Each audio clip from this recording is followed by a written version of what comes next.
उन्होंने चिराग पासवान और तेजस्वी यादव को साथ मिलाकर कहा है कि दोनों जो है वो विरासत में मिली है राजनीति और विरासत से राजनीति नहीं होती। इस संघर्ष से आए हैं क्या संजय जायसवाल? कौन संघर्ष किए हैं? अरे अपने आरसीपी सिंह कौन संघर्ष किए हैं?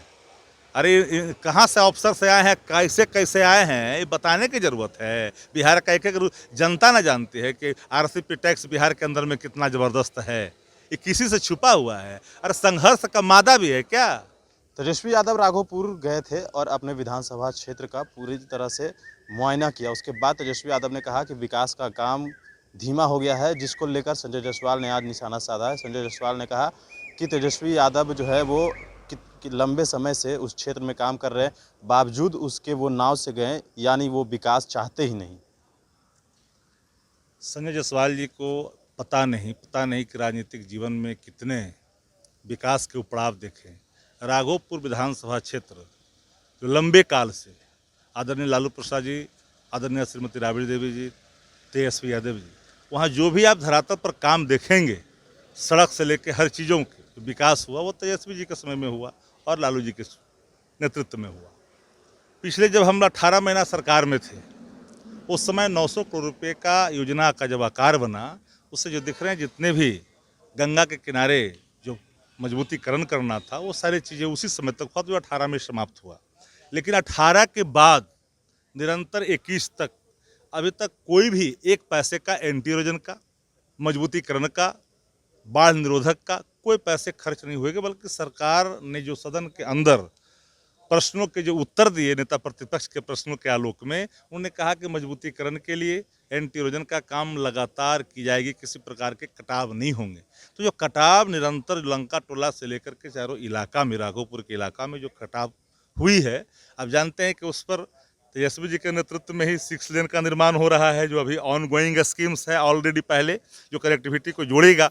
लेकिन जो गंगा का कटाव है, तो गंगा का कटाव जो प्रतिरोधक काम करना है, वो सरकार को करनी है, इरिगेशन डिपार्टमेंट को करना है। और हमने कहा, लगातार कह रहे हैं कि इरिगेशन एक बड़ा लूट का अड्डा है। इरिगेशन में 2 मिनिस्टर हैं, एक घोषित और एक अघोषित, दोनों के बीच में जिलों का और फंडों का बंटवारा हो चुका है। और उसी फंड की उगाही से एक साजिश भी रचते हैं पार्टियों को तोड़ने का, चुनाव का फंड का मैनेजमेंट करते हैं। तो ये बात मैं लगातार कर रहा हूँ, वहाँ सिंगल विंडो सिस्टम है।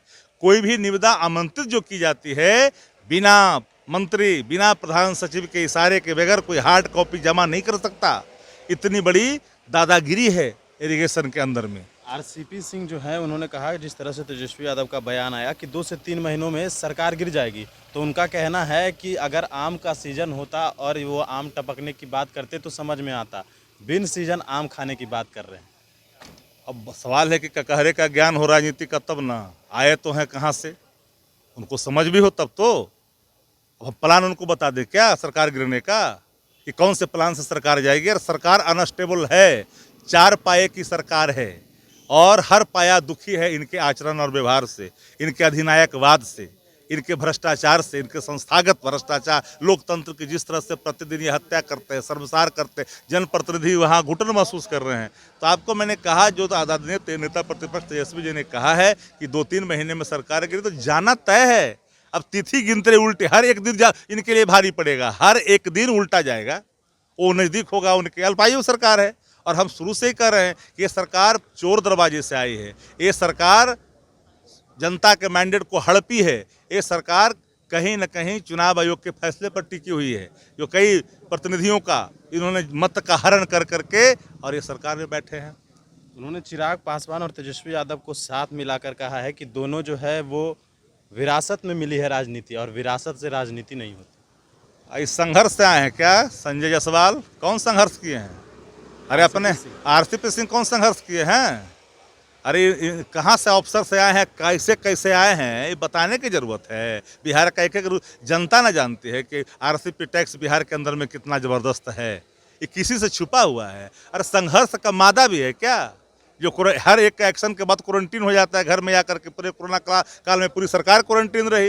ये तो गजब स्थिति है इस देश के अंदर में और राज्य के अंदर में कि प्रतिपक्ष से सवाल पूछा जाता है। अरे सरकार, सवाल का उत्तर सरकार को देना है। जनता की गाढ़ी कमाई पर आप कुंडली मार के बैठे हो, पूरे पैसे का दुरुपयोग आप कर रहे हो, क्वारंटीन सेंटरों के नाम पर कुछ पैसे आप उगाही कर रहे हो, और विपक्ष से सवाल पूछते हो।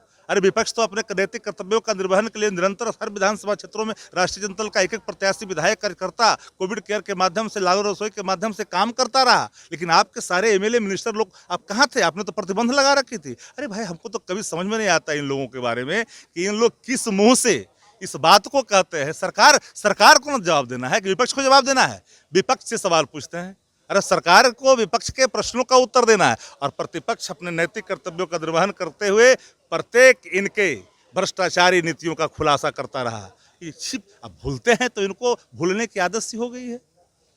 बिल्कुल, तो ये थे हमारे साथ शक्ति यादव। उन्होंने बताया कि संजय जायसवाल ने जो सवाल किए और साथ ही साथ आरसीपी सिंह ने जो कहा कि आम गिरने का इंतजार होना चाहिए, तो उन्होंने कहा कि अभी फिलहाल उनको राजनीतिक ज्ञान नहीं है। साथ ही साथ चिराग पासवान को लेकर या तेजस्वी यादव को लेकर लगातार जो सवाल खड़े कर रहे थे, उसका भी उन्होंने जवाब दिया। और भी अपडेट्स देंगे बने न्यूज़ फाउंडेशन के साथ। नमस्कार।